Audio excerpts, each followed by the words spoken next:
Senang bisa berada di antara Bapak Ibu di tempat ini lagi. Ini mungkin kali yang ketiga saya ada di tempat ini.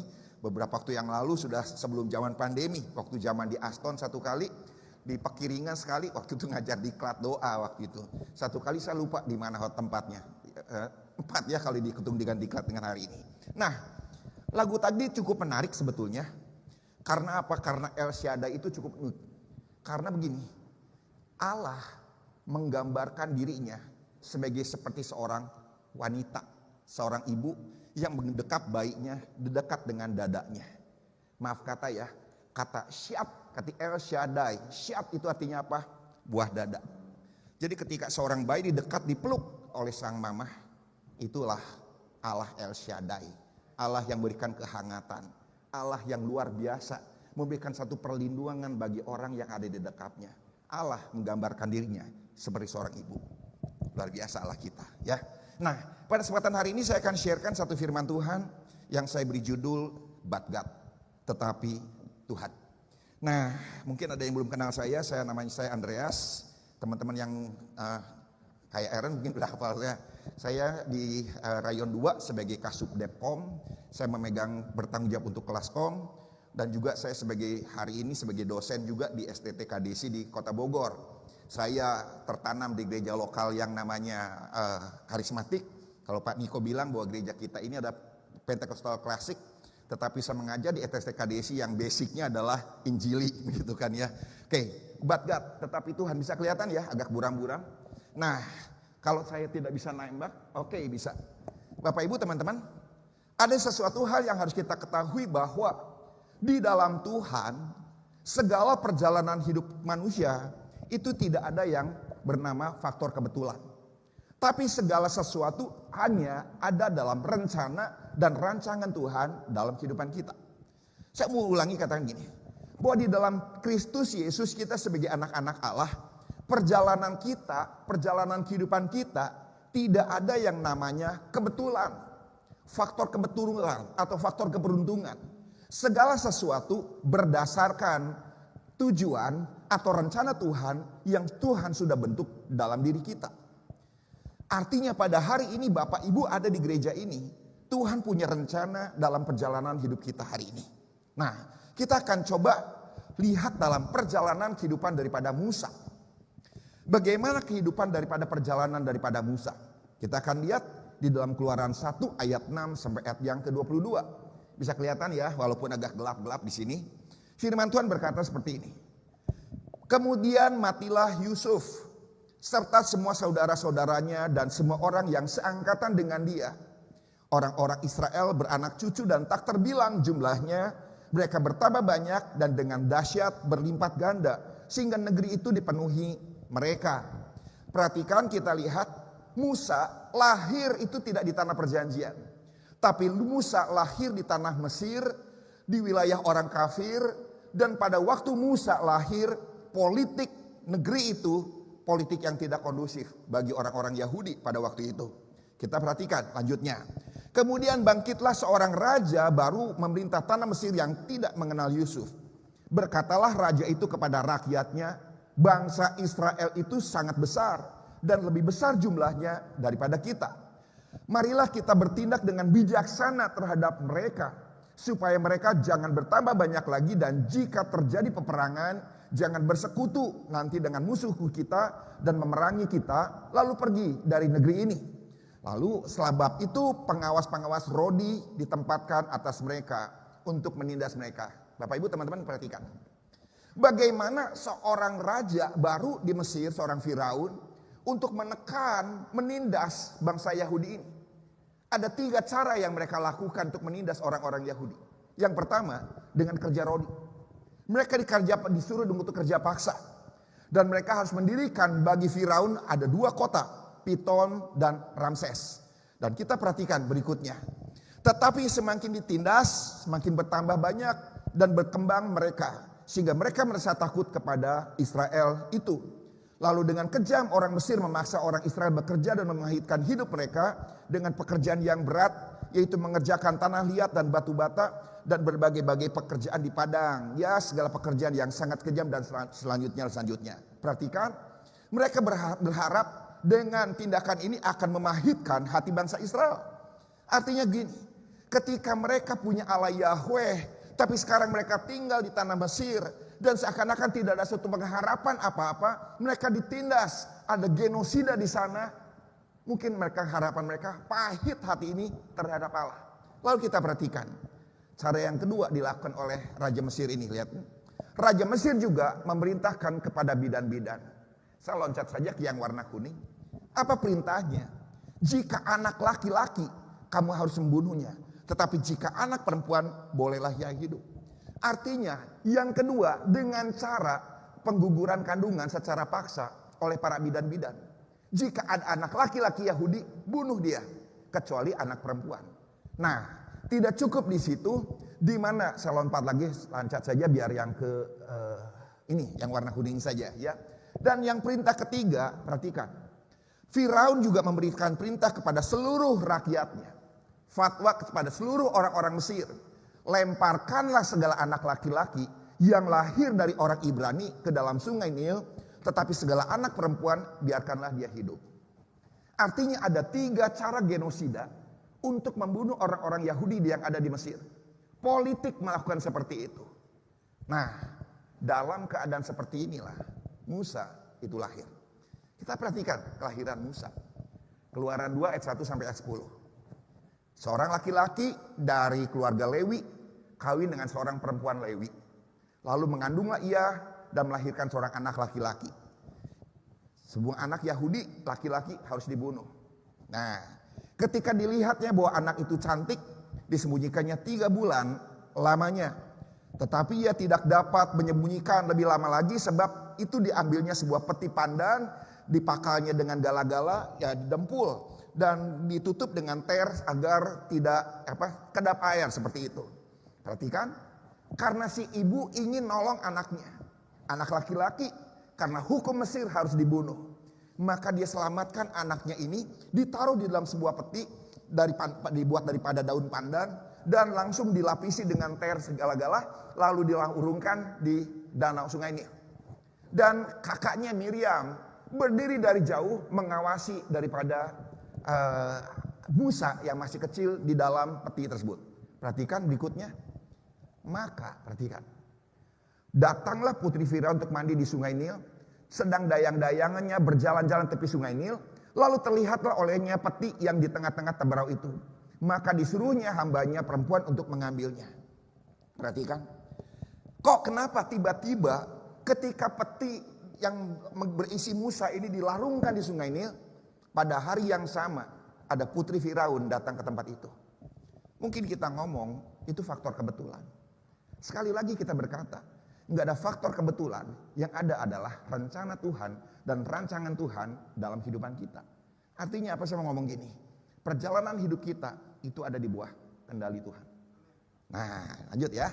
Nah, ketika dibukanya, dilihatnya bayi itu, dan tampaklah anak itu apa? Menangis. Kenapa menangis? Kenapa nggak lagi tidur? Nah, sehingga belas kasihanlah ia kepadanya, putri Firaun berbelas kasihan. Lalu dia ngomong, tentulah ini bayi orang Ibrani.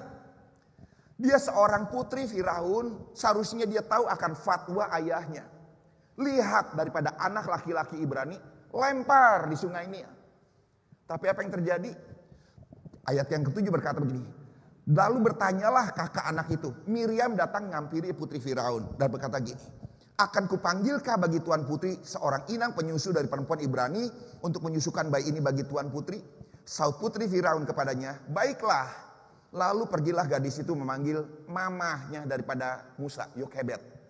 Perhatikan, seorang putri Firaun tahu akan aturan yang disampaikan oleh ayahnya. Ketemu anak Yahudi harus dilempar. Tapi ketika dia melihat peti ini, diambil, dia tahu ini anak orang Yahudi. Anak ini menangis. Lalu belas kasihannya muncul. Lalu dia mengadopsi anak ini. Faktor kebetulankah? Mungkin. Tapi kita katakan sekali lagi, ada rencana Tuhan di balik setiap perjalanan kehidupan manusia. Lalu Miriam datang, kakaknya Musa, menghampiri putri Firaun. Butuh inang pengasuh enggak? Akan panggilkan seorang ibu pengasuh. Yang dipanggil mamahnya daripada Musa. Lalu perhatikan ayat 9-nya. Maka berkatalah putri Firaun kepada ibu itu, Yokebed, mamahnya Musa, bawalah bayi ini dan susukanlah dia bagiku, maka aku akan apa? Memberi upah. Digaji pula oleh putri Firaun.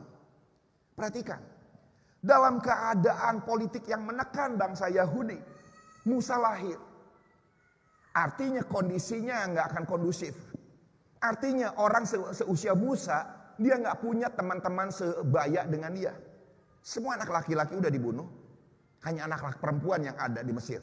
Anak-anak perempuan daripada orang-orang Yahudi. Tetapi ketika Musa dilarungkan di sungai Nil, pada waktu itu seorang putri Firaun datang mandi di sana. Dan ke orang yang, kalau kita yang pernah ke Mesir pasti tahu bahwa sungai Nil itu bukan seperti selokan. Itu cukup lebar. Dan kalau dia mandi mungkin lagi berbalik, mungkin bisa aja petinya Musa berjalan di belakang dia. Tapi kenapa kok waktu dia masuk ke air itu dia lihat ada peti itu. Diambil peti itu, dibuka. Oh, ini anak orang Yahudi. Bayi Musa menangis, nggak lagi tidur. Belas kasihannya muncul, diadopsi anak ini. Artinya dia melanggar aturan yang papahnya tetapkan buat dia. Bahkan akhirnya jadi inang penyusunya adalah mamah kandung daripada Musa, yaitu Yokebed. Bahkan digaji pula oleh putri Firaun ini. Artinya begini. Mungkin dalam kehidupan kita menghadapi banyak masalah. Tetapi kita ingat, iblis kadang-kadang hanya bisa melemparkan rencana-rencana kecil, plot. Jadi saya mau bilang begini nih, perjalanan hidup manusia itu ada dalam rencana dan rancangan Tuhan. Iblis kadang-kadang nyebarin plot kecil. Seakan kita gagal, seakan kita nggak bisa, seakan kita nggak mampu. Tapi kita perhatikan, the devil had a plot, but God has a plan. Iblis mungkin punya plot untuk hancurin kita. Tetapi perhatikan, ini makna but God. Tetapi Tuhan punya rencana yang besar bagi kita. Mungkin hari-hari ini kita sedang menghadapi satu masalah. Tetapi ingat, di balik setiap permasalahan, Tuhan masih tetap punya satu rencana yang panjang buat kita, dan rencana itu rencana yang bagus buat kita. Nah, kita ingat sejarah kenapa sih bangsa Israel sempat ada di Mesir. Kita ingat peristiwa Yusuf. Yusuf bisa dijual sampai ke Mesir oleh karena ketidaksukaan abang-abang tirinya terhadap Yusuf. Dia dijual di sana. Di rumah Potifar dia kerja. Difitnah oleh Potifar, masuk penjara. Perjalanan cukup memahitkan hatinya dia sesungguhnya. Tetapi satu kali ketika dia menjadi seorang pemimpin di Mesir, pemimpin yang kedua di Mesir, dan dia sekali waktu bertemu dengan saudara-saudaranya, dia ngomong gini, Kejadian 50 ayat 20. Memang kamu telah berakar-akarkan yang jahat terhadap aku. Perhatikan, tetapi Allah, but God, telah merakar-akarkannya untuk kebaikan. Dengan maksud melakukan seperti yang terjadi sekarang ini. Yakni memelihara hidup suatu bangsa yang besar. Tetapi Tuhan, perjalanan Yusuf kayaknya nggak nyaman banget. Dia pernah bermimpi bahwa dia akan menjadi seorang pemimpin. Tapi apakah keesokan harinya dia jadi pemimpin? Enggak. Daud ketika diurapi oleh Samuel dengan minyak urapan untuk jadi raja, apakah besoknya dia jadi raja? No. Proses dia dikejar-kejar Saul. Proses dia akan dibunuh oleh Saul. Proses itu ada, tapi rencana Tuhan itu tetap baik bagi kita. Nah, oleh sebab itu kalimat yang sama kita akan rubah seperti ini. Iblis merekarkan yang jahat. Lihat kuncinya, tapi Tuhan merekarkan yang baik bagi kita. Artinya begini, seakan-akan iblis bikin kita celaka. Tapi justru dalam keadaan seperti itulah rencana Tuhan harus tetap digenapi dalam kehidupan kita. Kita lanjut lagi.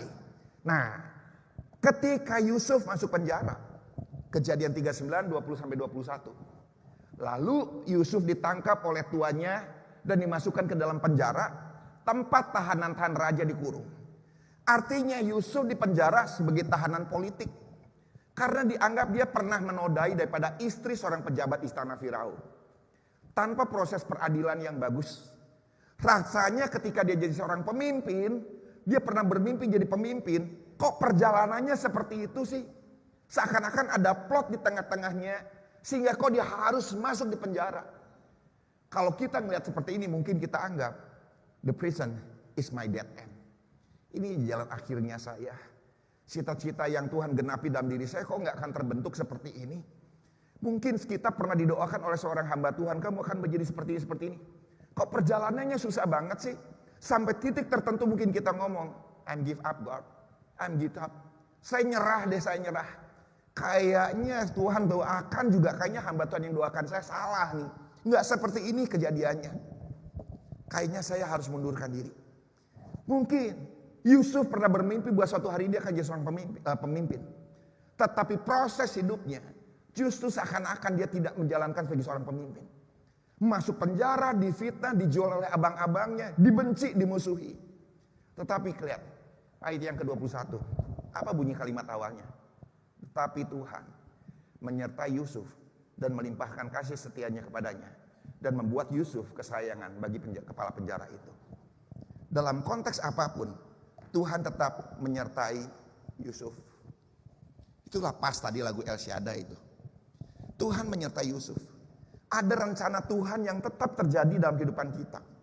Di dalam Tuhan tidak ada yang namanya faktor kebetulan. Yang ada adalah rencana Tuhan dan rancangan Tuhan dalam kehidupan kita. Iblis bisa kasih plot, tapi Tuhan punya perencana yang besar dari hanya sekedar sebuah plot daripada si iblis. Masalahnya, apakah kita berhenti sampai titik plotnya iblis, atau kita percaya saya pasti punya jalan loh. Tuhan punya rencana bagi saya untuk maju ke depan. Nah, di dalam peristiwa Yusuf ini perhatikan, prison is not a dead end for Joseph. Artinya penjara bukan akhir segala-galanya bagi Yusuf. Dia tahu ini akhir dia masuk penjara. Tapi bukan berarti perjalanan hidupnya dia sampai di situ. Artinya perjalanan kehidupan kita ada di dalam tangan Tuhan. Tuhanlah yang mengendalikan perjalanan hidup kita. Segala peristiwa dalam kehidupan kita ada dalam rencana dan rancangan Tuhan. Nah, kisah para rasul 7, 9 sampai 10 kita akan lihat kisah daripada Yusuf yang diungkapkan kembali oleh Stefanus.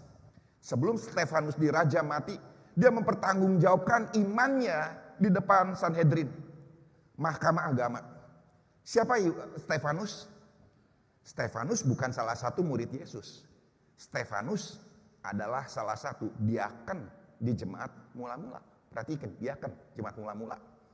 Diaken yang mau bayar harga untuk dihadapkan di mahkamah agung agama dan akhirnya dirajam untuk mati di sana.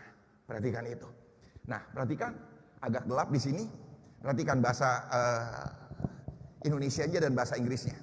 Ada satu terjemahan yang agak sedikit beda di sini. Saya ambil dari New King James Version-nya saja ya. Di sana dikatakan, but God walked with him and rescue him for all his troubles. Perhatikan. Tetapi Tuhan bersama-sama dengan Yusuf dan menolong Yusuf dari semua masalah-masalah yang dihadapi oleh Yusuf. Ada kata-kata but God. Jadi saya mau bawa Bapak Ibu teman-teman untuk mengerti konteks kata but God, but God, but God. Tetapi Tuhan, tetapi Tuhan, tetapi Tuhan. Maknanya apa sih konteks tetapi Tuhan? Perhatikan. But God, tetapi. Kalau kita lihat di dalam tata bahasa, jika ada kata tetapi, artinya itu sebagai kata hubung, kata sambung, conjunction. Nah, but God itu ibarat kata but God ini adalah seperti backspace-nya Tuhan ketika kita mengetik sesuatu di keyboardnya kita atau di HP kita. Kita pasti nemuin ada backspace. Kalau kita ketik di laptop atau di PC, pasti ada backspace. Kita tekan backspace, bisa menghapus daripada tulisan kita yang salah. Atau di HP kita, waktu kita ketik pakai jari kita, ada kalimat yang salah. Ada backspace yang bisa kita tekan untuk menghapus itu semua. But God, artinya adalah seperti backspace-nya Tuhan. Untuk bisa mengubah suatu titik dan mengubahnya menjadi suatu koma. Artinya apa? Tuhan mampu mengubah sesuatu yang kita anggap itu titik akhir kita Tuhan bisa buka suatu jalan bagi kita. Makanya ada lagunya Don Moon, God will make a way. Betul kan ya? Tuhan buka jalan kayak kita. Ada katakan God will make a way. Allah akan buka jalan buat kita. Iblis mungkin ngasih satu plot, tapi Tuhan punya satu plan bagi kita. Nah, kita perhatiin lagi sini. Kata but God, oleh sebab itulah kata tetapi Tuhan menjadi dua kalimat atau dua kata menjadi degup jantungnya daripada kitab Injil kita. Degup jantungnya Alkitab kita adalah tetapi Tuhan. Kita ingat Bapak Ibu teman-teman, waktu Adam dan Hawa ditempatkan di Taman Eden, dia disuruh untuk mengusahakan dan mengelola taman itu. Tapi satu kali iblis menggoda Adam dan Hawa ini, ya, menggoda. Mereka jatuh dalam dosa. Jadi sebetulnya kalau kita lihat iblis ini Adam Hawa jatuh dalam dosa bukan karena makan buah ini, tapi karena keinginan mereka yang digoda oleh iblis apa? Akan menjadi seperti Allah. Itu yang masalah dosanya, yang membuat mereka jatuh. Nah, tapi kita harus hati-hati ya. Di YouTube sekarang banyak pengajaran-pengajaran dan ada pengajaran yang menurut saya rada-rada nyeleneh, ada nyeleneh. Dia ceritakan begini, seorang hamba Tuhan lah ya. Jadi dia ngomong gini, lagi Lucifer jatuh dalam dosa. Dalam pemahaman kita umumnya adalah dia adalah dosanya di surga, dibuang oleh Allah di bumi. Tapi pemahaman dia enggak. Lucifer enggak jatuh dosa di surga. Tapi pada waktu dia ditempatkan di bumi untuk jaga manusia, dia jatuh dosanya di situ. Siapa yang bikin Lucifer jadi iblis? Statementnya dia adalah manusia itu sendiri yang bikin Lucifer jadi iblis. Hati-hati pengajaran seperti itu. Lagi rame. Ya rame enggaknya, lagi in lah sekarang, lagi trennya lagi saat ini. Ya hati-hati di situ. Nah, pada waktu Adam Hawa jatuh dalam dosa, Allah panggil mereka. Lalu Kejadian 3:21 ngomong apa? Tuhan bikin pengecualian gini. Tapi Tuhan lalu seharusnya Adam Hawa jatuh sebagai jatuh sudah dalam dosa, kehilangan kemuliaan Allah. Tapi Tuhan mengambil anak domba di Taman Eden, lalu dia bunuh dengan tangannya sendiri. Dibikin dari kulit hewan ini baju untuk menutup daripada Adam Hawa. Lalu Tuhan ngomong ini, aku akan mengadakan permusuhan antara engkau dan wanita ini. Dia nunjuk kepada si ular, antara keturunanmu dan keturunannya. Nanti dari keturunan perempuan ini akan lahir seseorang yang disebut Mesias, akan ngancurin kepalanya kamu. But God, ini degup jantungnya Tuhan. Degup jantungnya yang ada di Alkitab kita. Titik seakan-akan Adam Hawa jatuh dalam dosa, seakan-akan itu sebagai satu period, titik. Kayaknya rencana Tuhan udah hancur nih. Tetapi kita perhatikan, but God mengubah titik ini menjadi sebuah koma. Artinya apa? Tuhan bikin pengecualian. Nanti dari perempuan yang kau goda jatuh dalam dosa ini, akan muncul seorang Mesias untuk ngancurin kepala kamu. Itu degup jantungnya. Kenapa sih Allah bikin seperti itu? Lihat Mazmur 8 ayat 4-6. Ini perkataan daripada Raja Daud. Mungkin waktu itu dia belum jadi raja, masih tinggal di padang En-Gedi, jadi gembala di padang penggembalaan, menggembalakan kambing domba milik papahnya. Dan inilah perenungan daripada Daud. Kenapa? Kenapa sih Allah mau turun ke dunia untuk nyelamatin kita? Konteksnya ini. Kenapa sih iblis godain untuk ngancurin manusia? Konteksnya di sini. Perhatikan. Daud ngomong gini. Jadi setiap malam dia tidur di padang penggembalaan, dia ngelihat alam semesta, bulan bintang di atasnya dia. Lalu dia ngomong, jika aku melihat langitmu, buatan jarimu, bulan dan bintang-bintang yang kau tempatkan, apakah manusia sehingga kau mengingatnya?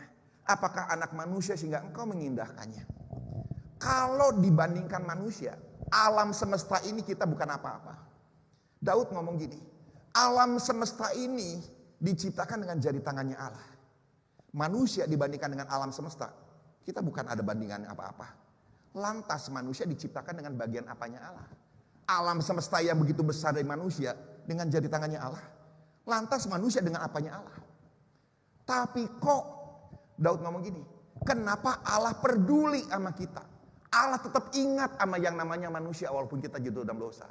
Kuncinya di ayat yang ke-6. Namun engkau telah membuatnya hampir sama seperti Allah.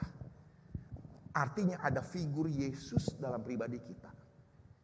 Inilah yang membuat Allah bikin pengecualian untuk tetap terjun untuk menyelamatkan kita di atas kayu salib. Kapan-kapan kita bahas ya tentang King's mentality. Minggu kemarin saya bahas ini di GBI UIC, ya, King mentality. Kita di dunia ini sebetulnya Tuhan berikan mandataris kerajaan Allah.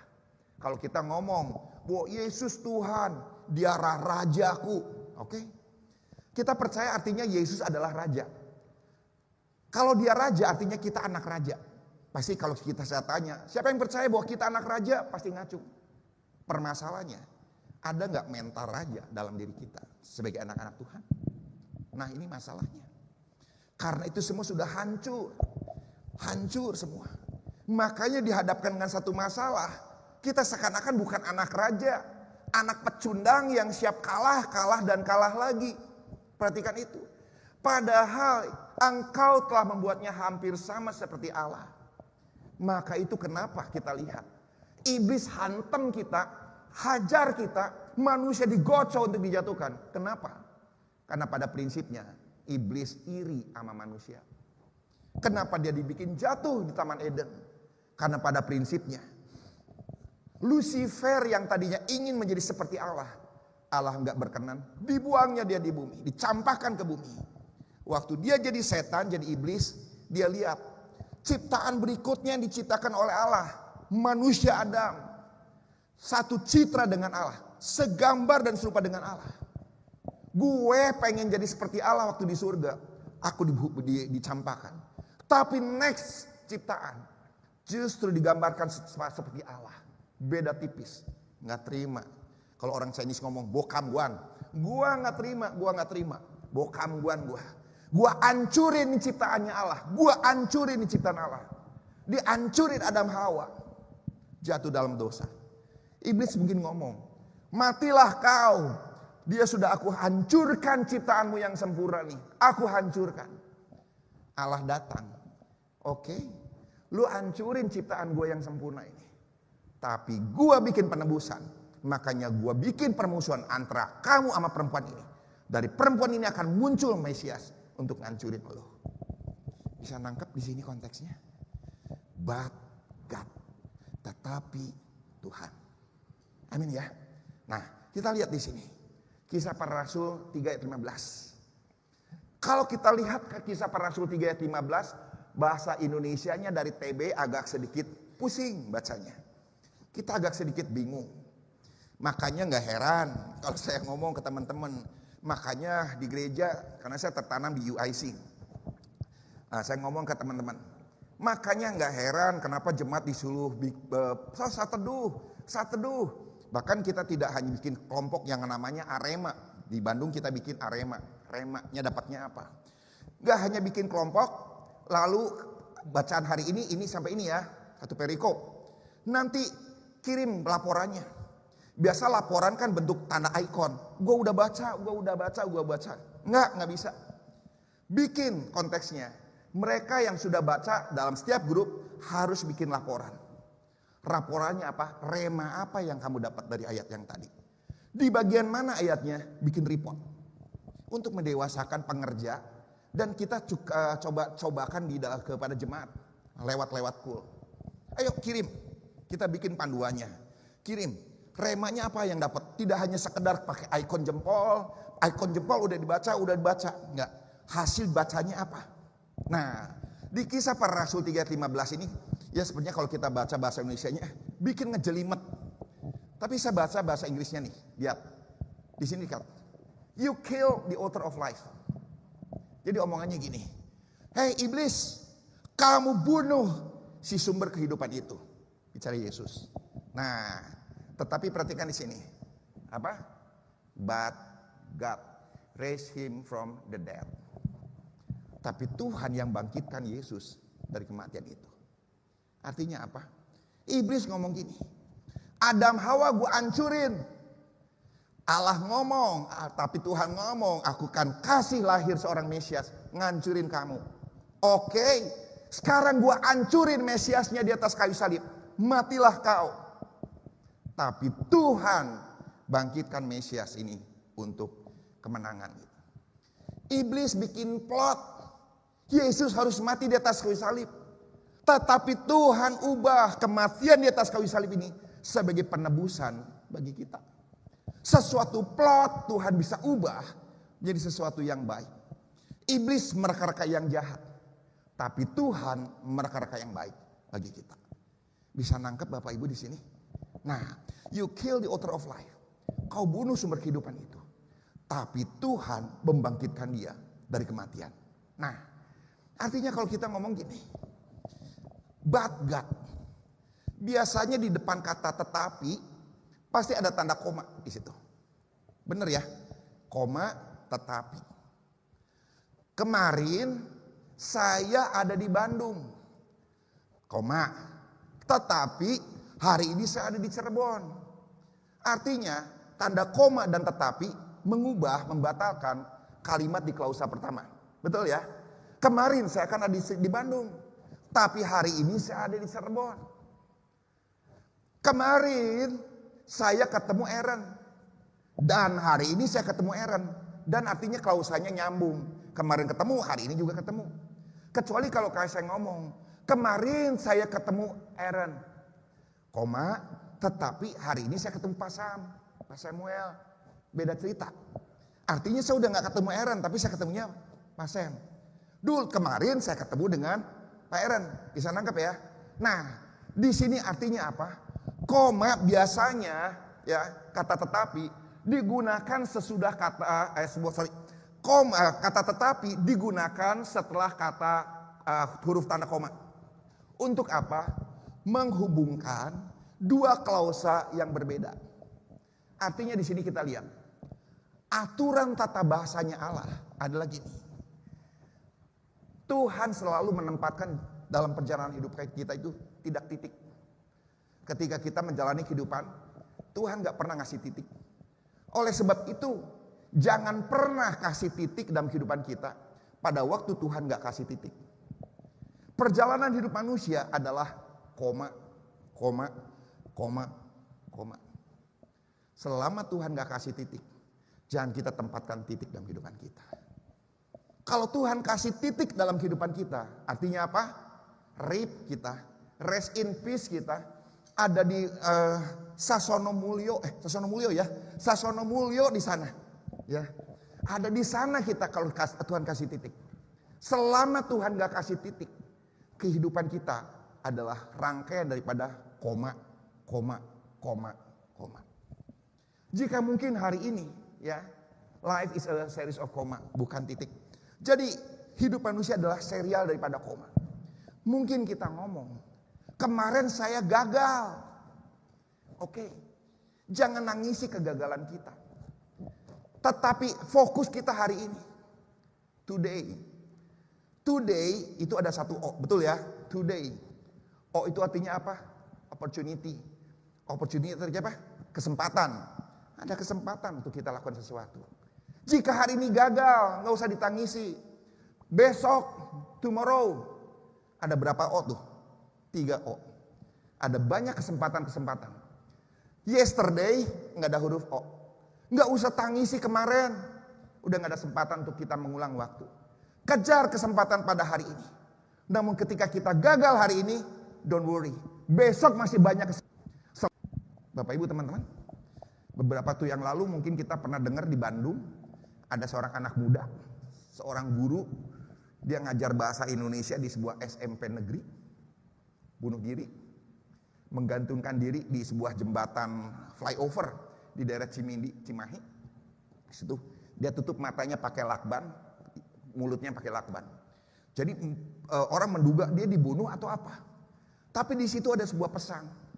Tolong hubungi ini ayah saya dan ibu saya nomor HP-nya. Papa mamahnya kerja di sebuah rumah sakit. Saya nggak sebut namanya lah ya, rumah sakit di Bandung. Dan yang bikin kaget apa? Saya cerita lah ya di sini ya. Anak ini adalah anak daripada salah seorang diaken yang melayani di cabang gereja kita yang ada di Bandung. Waktu saya pas melayani di jam ibadahnya di tempatnya dia, saya tanya kepada gembalanya, si anak ini, gembalanya ngomong gini, Dre, itu anak baik loh. Kalau didoakan sama gembala, dia selalu ngomong, oh makasih ya, tante makasih ya udah doain saya. Tapi kenapa konteksnya kayak gini? Karena ketika dia membuka komunikasi dengan papa mamahnya, papahnya begitu strength sekali, kencang sekali. Kayaknya no communication buat dia. Akhirnya dia ngerasa hidupnya adalah titik di situ. Dia lakukan itu. Apa yang di pangkal masalahnya kita nggak tahu. Banyak praduga ini dan itu. Suatu kali ketika saya melayani, diminta untuk melayani kedukaan di Bandung. Waktu itu ada seorang singer bergulat dengan kanker dirinya. Akhirnya dia harus kalah dengan kanker. Jadi sebelum pemakaman saya melayani di blok A lah taruhnya. Terus teman-teman ngomong, itu yang blok sebelah tuh, yang kemarin bunuh diri di Cimahi. Oh ya, yang nanti malam yang layani siapa? Salah satu teman saya yang layani di sana sorenya. Nah, perhatikan, perjalanan hidup dia anggap adalah hanya sebuah titik. Ketika masalah menghadang, dia hanya satu titik dihadapkan. Mungkin tepat kata di lagu itu, Tuhan gak selalu jawab doa kita. Mungkin ada waktunya Tuhan jawab doa kita ketika kita siap. Waktu saya ngajar di Proskunia, saya ngomong gini, bahwa pada waktu Tuhan gak jawab doa kita, itu sesungguhnya jawaban Tuhan buat kita.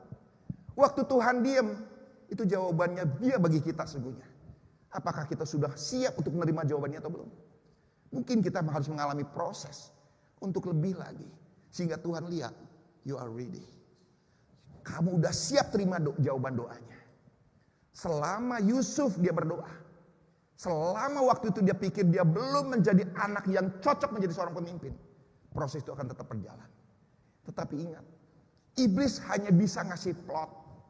Tapi Tuhan tetap berikan suatu rencana yang panjang buat kita. Nah, oke. Oleh sebab itu, lihat. Klausa ada dua nih. Klausa 1, klausa 2. Tadi saya ngasih contoh. Kemarin saya ada di Bandung, tapi hari ini saya ada di Cirebon. Artinya, klausa kedua sudah membatalkan klausa yang pertama. Betul ya? Logikanya gitu ya. Nah, kalau kita mengerti itu, kita akan paham ayat ini. Roma 6 ayat 23. Sebab upah dosa ialah maut. Klausa pertama. Kita udah dosa dan tidak ada satu excuse kita harus mati dalam kerajaan dalam neraka. Tapi ada koma di situ. Tapi karunia Allah, but God, ialah apa? Hidup yang kekal dalam Kristus Yesus. Oleh karena ada tetapi Tuhan kasih karunia Allah, hidup yang kekal, artinya kata but ini artinya kita sudah membatalkan klausa yang pertama ini. Amin ya. Amin ya. Oke, lanjut. Nah, oleh sebab itu ini nggak kelihatan karena gelap ya. Ini tulisannya gini ya.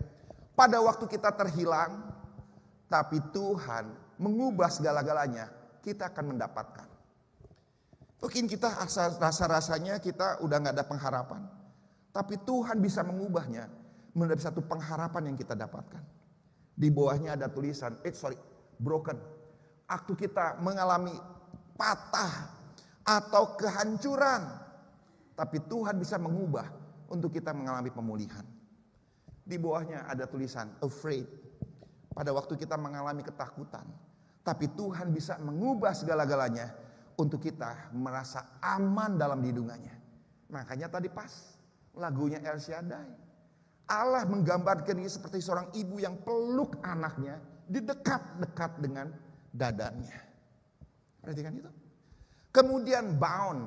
Bound itu artinya terikat.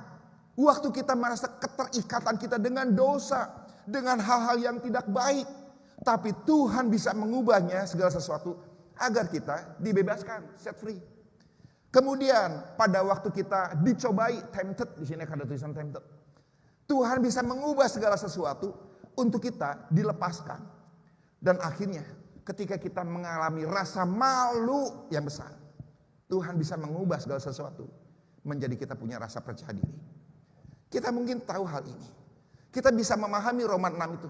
Tetapi pertanyaan ini, Kenapa sih posisi kita anak-anak Tuhan masih posisinya dalam blok ini?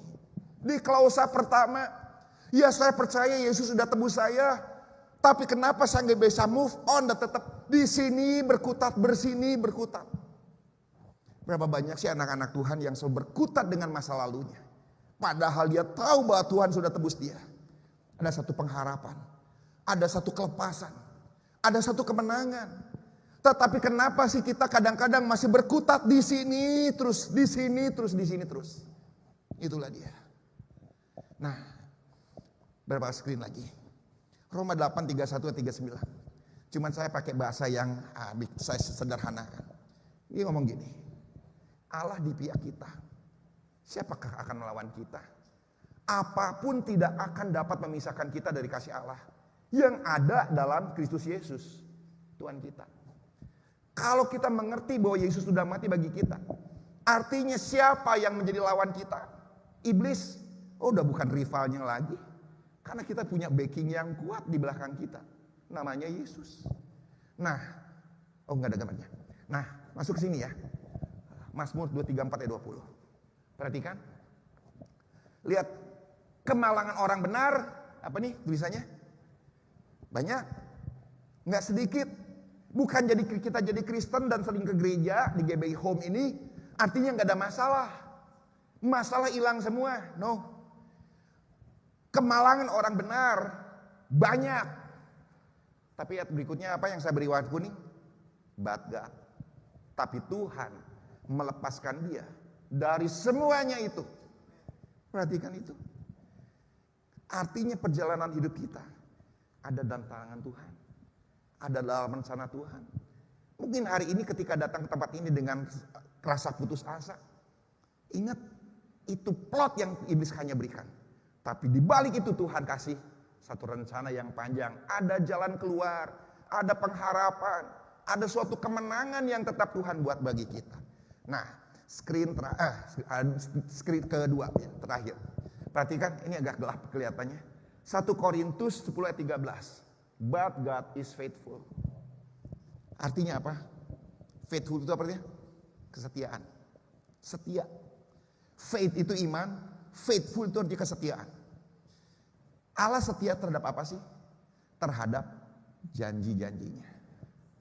Kenapa Alkitab kita dikatakan perjanjian lama, perjanjian baru? Saya kebetulan ngajar di STT mata kuliah teologi perjanjian baru. Namanya orang teologi ngajarnya bikin ngejelimet. Injil yang pertama ditulis Markus. Kenapa disebut sinoptik? Karena gini. Ada teori sumber, teori Quille, ini. Lalu yang dua lagi ngapain? Mengutip dari mana? Mengutip dari Markus. Itu ajar, saya ngajar kayak gitu. Memang harus seperti itu diajar. Tetapi kita lupakanlah teologi ya. Kadang-kadang teologi menjauhkan kita daripada apa? Bersandar pada Tuhan, jujur aja. Saya ngajar di dalam lingkungan itu. Tapi saya mengatakan sesuatu hal yang teologi kadang-kadang membuat kita justru meragukan kasih Allah itu sendiri. Kita kadang-kadang berteologi, mempunyai ilmu teologi yang tinggi. Kadang-kadang kita meragukan Tuhan itu seperti apa. Ada seorang dosen, dia mengajar di Kupang. Seorang wanita. Tidak menikah. Keluarganya, hubungan keluarganya nggak dekat. Dia seorang doktor teologi. Mengajar teologi di Kupang, tetap teologianya hebat banget. Kalau ngomong second coming, kayaknya dia bisa jawab semua. Hebatnya di second coming. Tetapi ketika dia meninggal, ada di kota Bandung di Hegar Mana, kanker dalam kesendirian, dalam kesepian, nggak ada keluarga nyampirin dia. Waktu itu kita coba datang untuk layani dia. Bayangkan, teologi ya. Nggak jamin kita tuh tahu Tuhan itu siapa. Ketika kita kenal Tuhan, ketika kita punya hati intimate dengan Dia, hati. Amin ya. Nah, artinya harus kita ketahui adalah Allah itu tetap setia terhadap janji-janjinya. Makanya kita disebutkan perjanjian lama, perjanjian baru. Ada janji Allah di situ. Kenapa disebut janji? Karena Allah dia mengikat satu janji dengan siapa? Dengan kita. Oknum pertama, oknum keduanya manusia. Cuman janjinya Allah yang disebut dengan Beresit, Beresit ya. Di situ gini, Allah tetap berpegang sama janjinya. Meskipun kita melupakan janji itu, Tuhan gak anggap janji itu batal. Dia tetap pegang janji itu. Makanya but God is faithful. Ada kata but-nya di situ. Tuhan tetap berpegang sama janjinya kita. Nah, screen terakhir. Ini kalimat yang saya katakan. No one can block the blessing that God has for you. Nggak ada tangan-tangan, bahkan iblis pun nggak bisa mampu untuk patahkan segala berkat-berkat yang sudah Tuhan rancang buat kita. Iblis hancurin? No. Ada orang yang bisa rebut itu? No. Hanya balik lagi adalah, apakah kita kenal dia atau tidak? Hati kita melekat sama dia atau enggak? Tuhan bisa mengubah segala sesuatu. No one can block the blessing that God has for you. Dan saya tutup dengan kata amin di situ. Amin itu artinya, ya pasti gue dapat.